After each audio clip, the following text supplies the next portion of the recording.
Rekha, Tomer, Abigail, and Robbie. And if you all want to give a little brief intro about yourselves. Do we have one more mic? GM. GM. Hello, hello. There we go. What's up, everyone? Bright-eyed, bushy-tailed, 2 days into ETH Denver, highly caffeinated. Hope everyone's having a great time. We're going to keep this one fun. We've got a lot of marketing gurus on the stage today. One cool thing about this panel is that it should be applicable across all facets of Web3 because we're human, we're storytellers. So we'll kick it off. Rekha, why don't you say a little bit about yourself, and then we'll kind of go down the line and we'll get into it. Hi, everybody. I'm Rekha.eth. I'm the head of comms at Risc Zero. We're launching Boundless, and I've been in crypto since a few years, founded Guild XYZ, and now I'm officially a marketer after being a founder.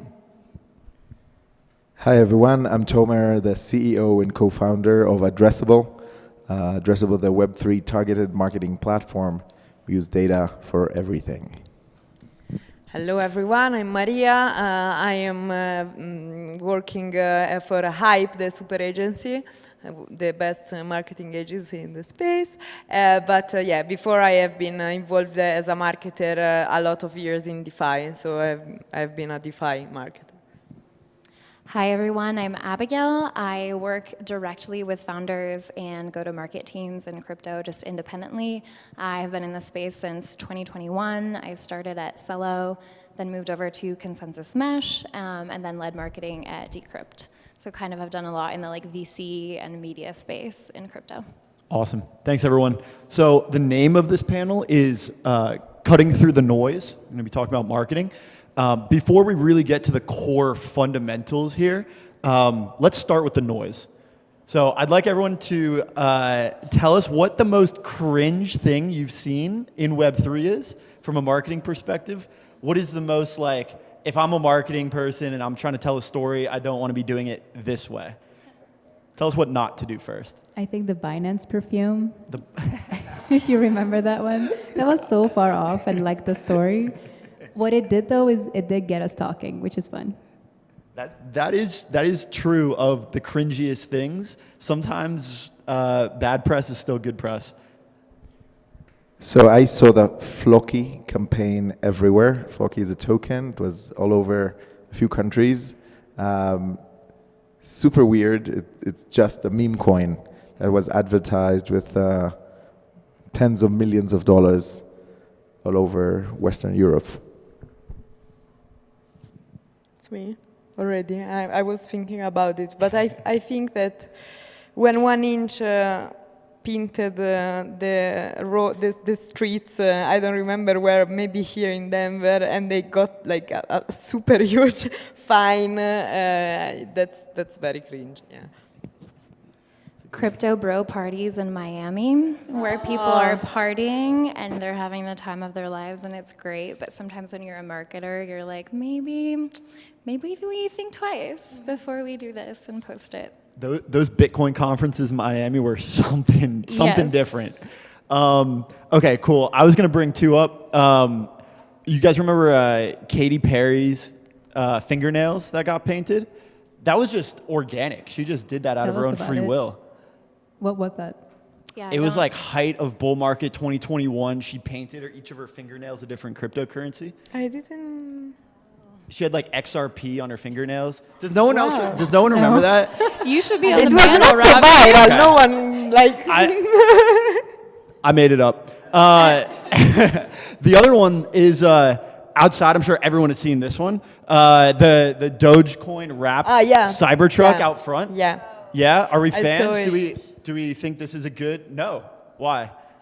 I think it's too purposefully out there in a way that isn't going to actually translate into gaining customers. It'll get you attention, but what is the long-term play? Okay. I think that's a nice segue. We'll pick up on that thread. But yeah, please. I think the opposite. We talk about it right now. Yeah.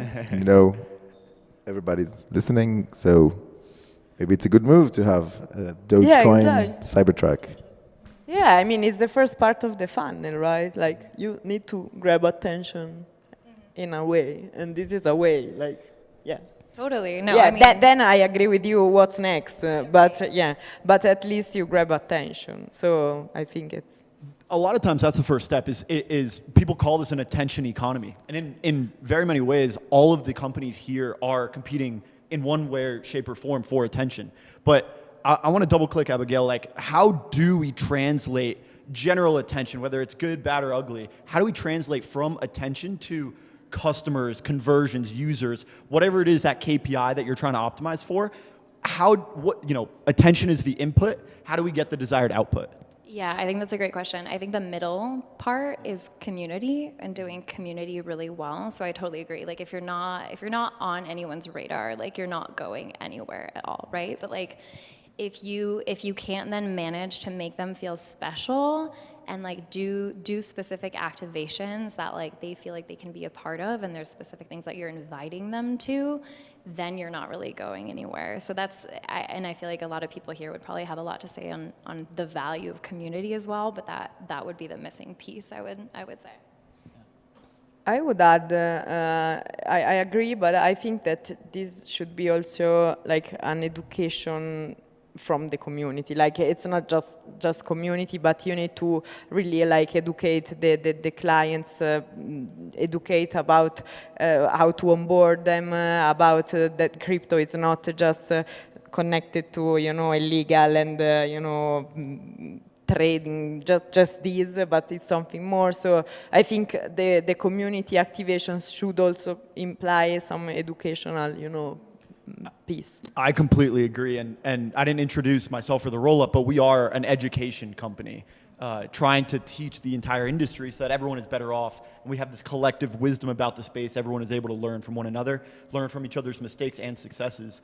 When we talk about community and using that as a mechanism to transform attention into dollars, revenue, customers, everything that makes a business, Rick, I wanted to ask you, I think you're a little bit special on this panel because you work for a company in particular, and then we have kind of some broad coverage as well. So when it comes to building community for Risc Zero and Boundless, what are some of the strategies that you have employed, that you've seen work, and maybe ones that haven't worked? Generally, how do you think about building community?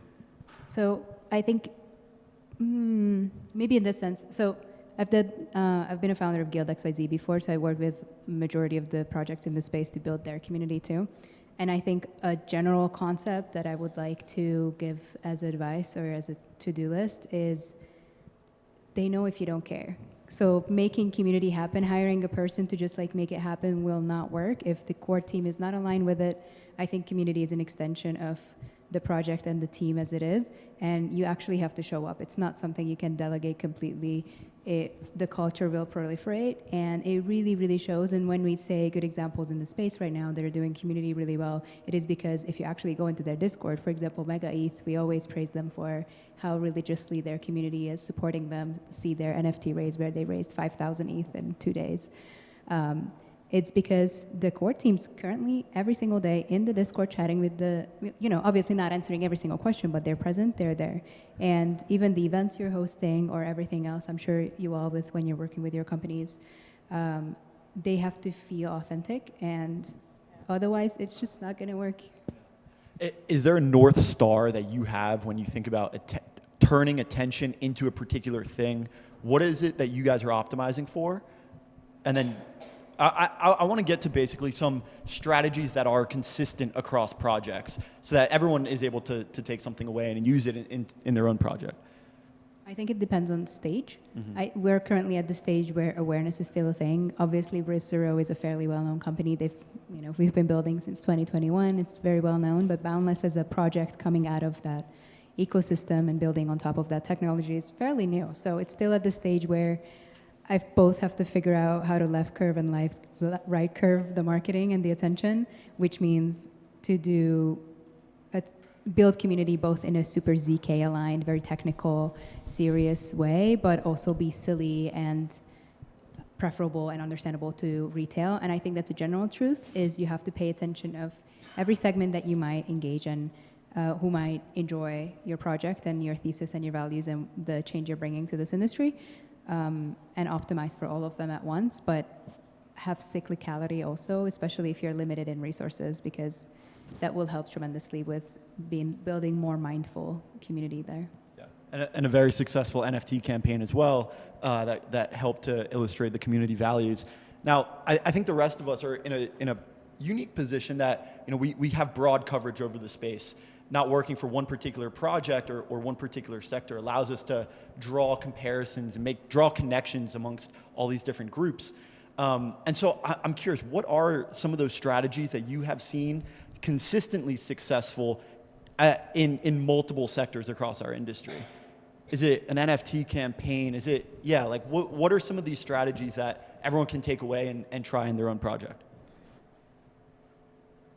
The nice part about communities, you understand your super fans, and that's the basic, group of people that will use your product, and you can actually live amongst them, be their friend, find out what they really need and what they really want, and then you want to grow outside of community boundaries, and this is where I think the strategies start to become more robust. Because for the first thing, you need to be original, you need to be putting something new on the table. Once you got the first group of superfans to believe in you, then you want to grow 10x and 100x. And you have to capture this essence and start to convey this uniqueness to a much broader audience and build the trust with non-superfans. And the strategies to do that are starting to correlate with any product that has reached some maturity and ripeness, and these strategies include getting people to know you through big events, campaigns, PRs, and a lot of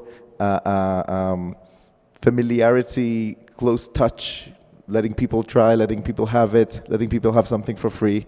So a lot of those broader audience strategies are correlating with the Web 2 products that we all know that need to get to 100x people after you cracked the use case for your product. And the second thing that is super critical for all those 100x growth beyond community boundaries are measuring everything, because you try a lot of things. You try in every country different things. You try a personalized message to every group of people. You try different types of advertisements. You try different types of events and try different types of real life interactions.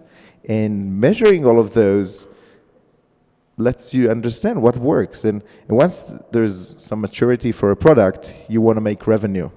When you want to make revenue, you have to actually, for every marketer, you have to know how much money you put in, how much money you get out. And all the middle of the funnel, you have to actually measure every stage in a very, very crystallized way to know what brings people from, awareness about your brand to consideration, and what brings people to actually try it, what brings people to open their wallet and pay. And these stages are super critical in any company, in any brand, not connected to Web3 at all. And I think the maturity of the campaigning is also the maturity of Web3, because when we talk about Web3 marketing, we talk about how to create this community to actually believe in you, and we barely talk about how to break outside of the community boundaries of those 10,000 people and get to 1 million within 2 years, right? So this is where the marketers, and we see marketers coming into the industry today from all other industries, well-trained marketers that know how to do that, and they bring the classic tactics, because it becomes a product that sells for money, for real use case, and not some hype around new alpha and new token, and let's all build this together. It's not crowdfunding anymore once the community has gained from the initial funding, like you just said before. And now it's about just using a product. Yeah, I will add on top of it, because sometimes our clients they ask us for playbooks. No, your question is good, but I don't think there are like strategies that can really be copy-pasted for everyone. What I think that can be used a bit for everyone are more principles, no? So, for example, you need to be very transparent, clear, and keep it easy, and understand who you are talking to and why should they care. That's it. This is a rule that can be applied to everyone, and the community, as we are discussing, is always and still in crypto, I think, the main weapon to succeed, because we saw also recently, for example, with Bera Chain, or community is still the main channel to grow and onboard as well from outside. But how do you build this community? By being really clear, transparent, and one single message, why should you care about my project, and why should you use us? That's it. What I saw very, very much in DeFi is that a lot of projects try to push to the market a lot of different features. We are so good. We implemented this super good strategy with this super good smart contract, and they try to push a lot of different features to the users, and the span of attention is too broad. They don't know what to care about. Just choose one and go for it. That's it. That's my take. And for the rest, unfortunately, the tactics are different from project to project. Yeah, I agree. I think that in some ways it's kind of like a unicorn question that you're asking, because community is so different for every product out there, for every protocol, and so it's hard to kind of nail down the perfect formula. That said, I would say most community efforts boil down to doing things that cannot scale in tandem with things that can scale. So what I mean by that is the things that can scale, for instance, are automating your messaging, right? So you have all these different channels that you're communicating with your community in. Maybe you're automating some of when the messaging is going out, at what time it's going out, all that kind of stuff, or you're running a campaign. And then the things that can't scale are inviting people to just hang out, whether that's IRL or doing it digitally. So I just started doing a little bit of work with Polkadot recently, which is very new for me because I've done a lot in the Ethereum ecosystem. And there's a DAO there called Chaos DAO that does a little bit of this. So they've automated a system where they vote on every single proposal that comes through the DAO. So either people are voting on it live, or it defaults to whatever people's leanings are. And then they also have this thing where they just kind of come hang. And I was talking to someone the other day who was once it went on for 24 hours because people were just coming in and out. And I was like, that's insane. I would never spend more than probably 1 hour in a Discord hang.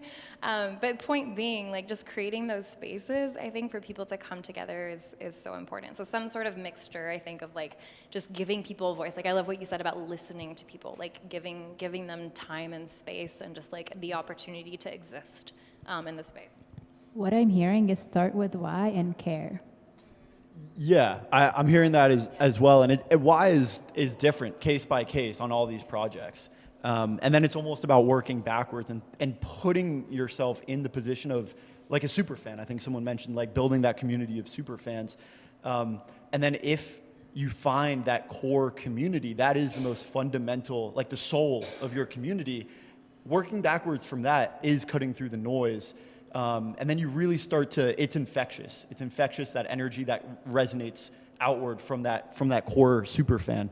And so kind of thinking through some of these strategies, they're case by case, we kind of have this broad notion of attention. Ultimately, we're trying to make conversions. We're trying to cut through and include more people into some of these ideas. A lot of times, we call this an attention economy or an idea economy. What does it mean to have the most infectious idea? When you're thinking about the core tenets of your community, how do you make sure and choose those tenets so that they do scale, right? The process of those is obviously kind of doing things that don't scale so that you can find those. But once you do find that true value, how do you broadcast that message to the masses so that you ultimately find people and include them that also resonate with that same philosophy? I think that we all have to realize where our users spend their time. Their time is spent differently this year than last year and differently than the year before. We see people spend their time on social networks, following specific people. So this is why KOLs are growing bigger and bigger in the timeshare that people are listening to. We see people spending more time asking LLMs questions instead of asking Google. So we want to be present as a brand in the answers of those LLMs, and we want to be present in the places where people pay attention to discover new things. So social networks, but personalized and humanized interfaces of social networks and LLMs. There's one hack that we see all the time: how to bring the SEO to the LLM world, how to make the attention of the people be present in how to make your brand shine when you ask ChatGPT what is the best investment app. So you really want to do SEO in those specific interfaces that have never been worked before. So you want to make them train on your data. So you have to push data for training that talks about your brand and talks about your specific product. And I think that in today's world, it's very important to get people's attentions through where they ask their questions, spend their time. I'll give you one tip and life hack. We push a lot of data to Reddit because ChatGPT trains on Reddit, and this is the way we do SEO. When you push a lot of data to Reddit, even Reddit ads are indexed.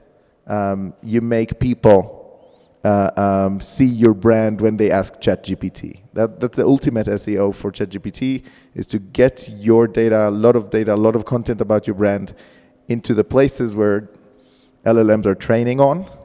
And Reddit is one place. There are some other sources I can share later. And definitely, it's very, very surprising to see what's happening this year and what's happening next year with the attention of people in the online sphere. I'd like to maybe refine the question a little bit and ask like a little bit more of a specific question about retaining attention.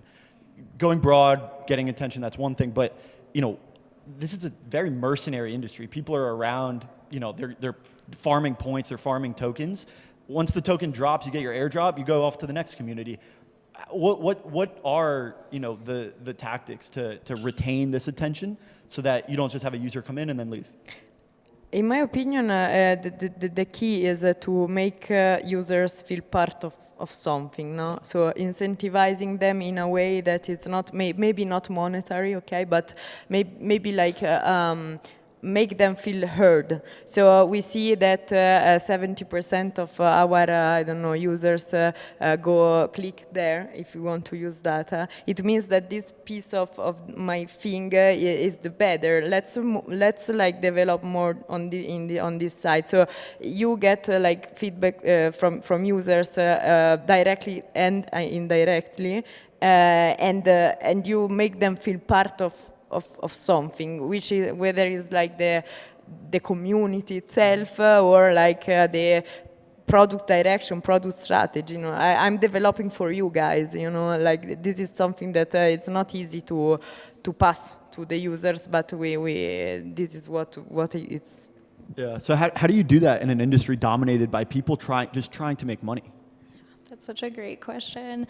Yeah, I mean, I think it's hard because in crypto, like so much of attention is tied to financial incentives, right? That's entirely pretty much what it is. And so to me, this is where marketing has to work really closely with product. And like you can work closely on designing mechanisms that do like token lockups or like vesting over a certain amount of time. Like like there are ways where you can actually ensure that the attention is distributed over time, because like the promise of that financial return is actually spread out over a certain amount of time. So like I think that's a very real contender that like any marketer in this industry has to kind of deal with. And then I think another aspect to it is like just making sure that you're consistently putting out content around what you're doing, right? And that's like everything comes down to that at the end of the day, is like, are you being loud? Are you repeating your message and stuff? But I think if you're not doing those two things in tandem, you'll have a really, really hard time like keeping attention once you've had it. I think I just have a quick take. I mostly agree with both of you, or all three of you. On culture, I guess, and making feel like people belong to something bigger. Just figure out something that relates to your company and your own culture that you already have internally, and relates to your product, and it's something that people can incorporate in their lives, that's relatable, that's makes them feel something, and makes them feel something that you want to feel every day when you think about your product and your project, and that will give an avenue to all of these other solutions as well. That's a good place to start, and it fosters that like culture that you actually want to proliferate over the years. Awesome. Attention, inclusion, and culture. Cool. Thank you, everyone. Thanks. Thank you.